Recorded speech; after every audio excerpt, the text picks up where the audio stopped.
At least 22 people are dead and hundreds are injured after the violent protests in Nepal. The massive anti-corruption movement continued despite the previously imposed social media ban being lifted, with protesters saying that social media was never the core concern of the people.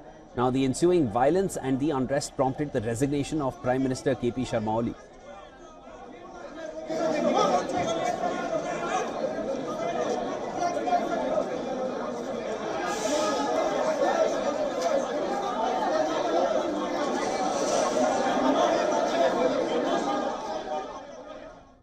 The situation on ground remains volatile. The country's parliament has been charred after it was vandalized and set ablaze by protesters. This happened on Tuesday.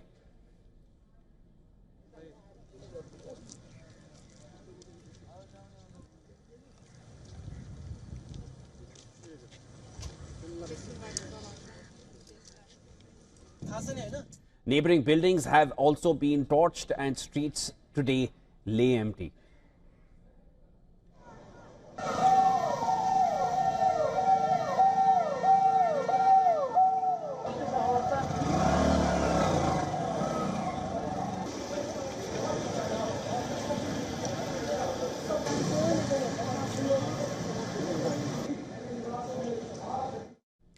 In Bhatbhateni, a department store was set on fire while 3 police officers stationed at Koteshwar were allegedly killed by protesters after they had already surrendered.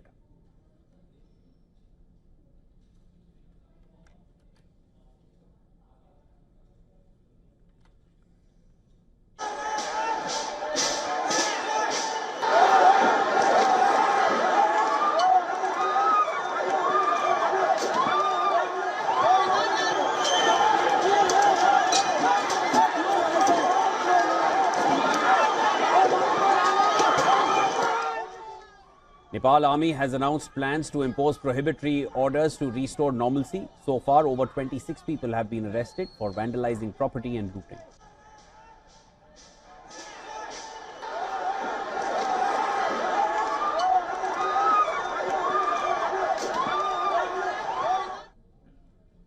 The turmoil has forced the shutdown of Kathmandu's main international airport, with several airlines cancelling their flights to the country, including India's Air India and Indigo.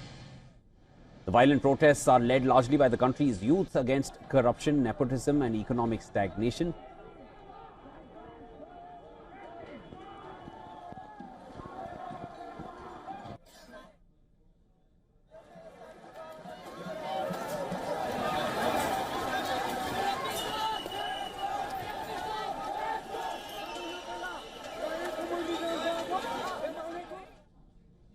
On Tuesday, they set Nakhu jail on fire and freed Nepal's ex-deputy Prime Minister Rabi Lamichhane and 1,200 other inmates. The protesters demand Lamichhane to be appointed as the next Prime Minister, whom they see as a change.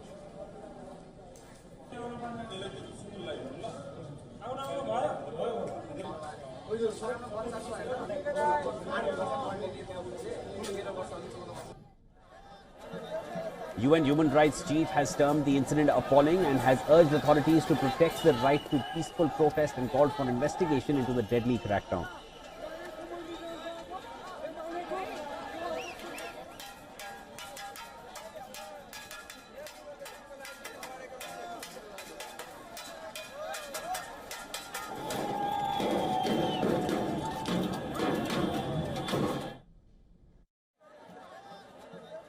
I'm appalled by the escalating violence in Nepal that has resulted in multiple deaths and the injury of hundreds of mostly young protesters, as well as the widespread destruction of property.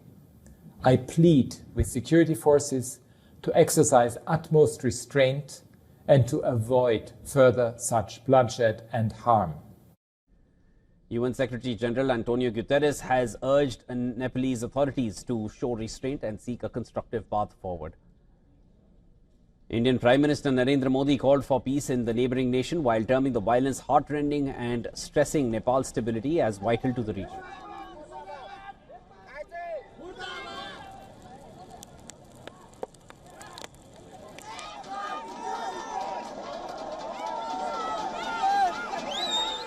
And for more on this, our correspondent Saloni Murarka, who's there in Kathmandu, sends us this report. Nepal army has taken control over the streets of Nepal. I'm here standing in Kathmandu. This is the Lalitpur area where Nepal army has been deployed here at different intervals, different intersections. We are seeing the armies on the ground. While on the other side of the road, you see that these are the public. They're clearing out the road, the destruction that was caused last evening, yesterday. And this burnt building is the traffic police station. In the entire city, we see that many of the police stations have been torched. And not only this, but many of the houses of the key party leaders, including Prime Minister, President houses, have been torched. While curfew is in place, Nepal army officials have informed that prohibitory orders will further be imposed and the meeting is underway. And the secondly is that Ramchandra Paudel, the president of Nepal, is meeting with the Gen Z's protesters to continue the dialogues and come out with a peaceful solution. I'm Saloni Murarka reporting for WION from Kathmandu, Nepal.